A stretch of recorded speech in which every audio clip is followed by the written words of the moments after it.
What if everybody wants to do the thing that you're trying to teach them, but they don't know how?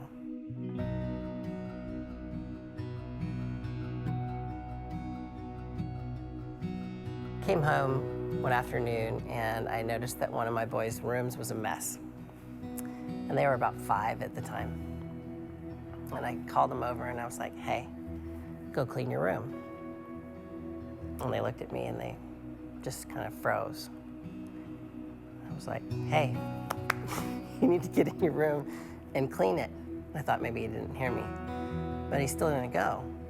And so I thought, well, I guess I have to really put my foot down and turn the volume up and say, hey, you need to get in your room right now and clean it.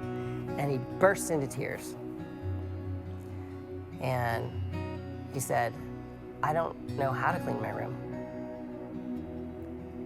And I felt like a terrible father. So I said, well, let's do it together. So I got down on my hands and knees and went into his room. And I said, well, first get all the Legos in one pile. And so we did.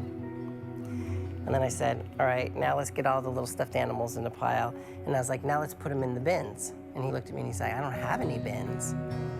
And so I realized, wow, not only am I treating him like he's got some sort of attitude problem because he didn't know how to do it, I hadn't shown him how to do it, and I hadn't set him up to succeed with any practical tools to be able to actually clean his room. That's what discipleship is like. It's like getting into the weeds with somebody and showing them how to do it. And it's not like I've showed my kids how to clean their room one time and now they know how.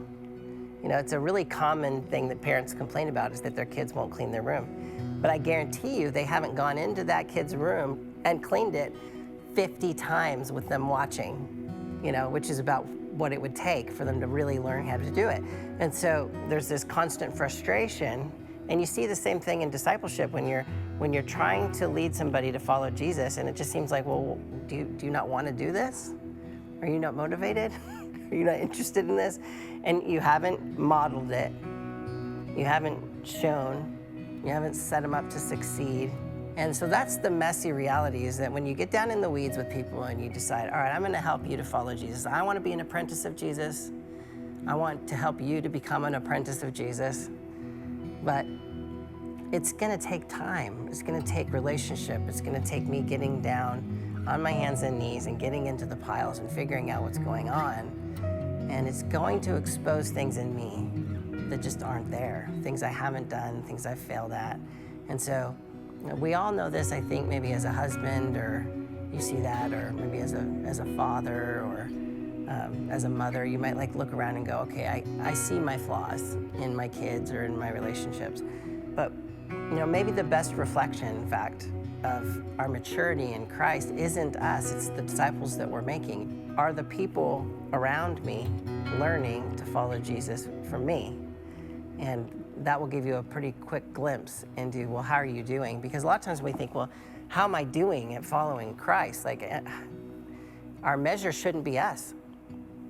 You know, our fruit should grow on other people's trees. Like the idea that what's going on in our lives, if it's not represented somehow in someone else, you know, because the greatest of these is love, right? If that doesn't happen, then you're not actually making disciples. You're not actually following Jesus. You can measure how well you're following Jesus by how well you're loving other people, is another way of saying the same thing.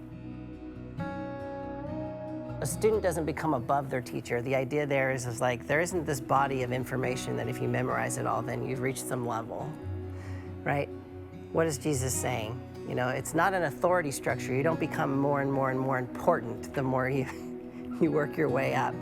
What is he saying? He's saying, if you want to have a student-teacher relationship, what's the measure?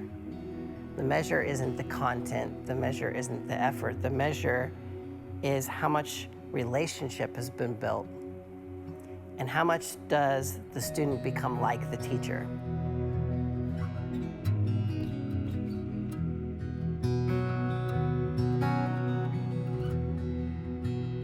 When we get down in the weeds with people and try to figure out how to do something, there's no way to get around it. We will be exposed. The more that you get into the weeds with people, the more you're going to realize, I don't know how to do this either. And you're going to have to look around and come up with solutions with them and say, yeah, I don't know how to do this. Maybe you don't know how to do it either, but let's figure this out together. And that's a realistic idea of what it's going to feel like to make disciples. It's going to be messy business, and we're going to have to figure it out as we go.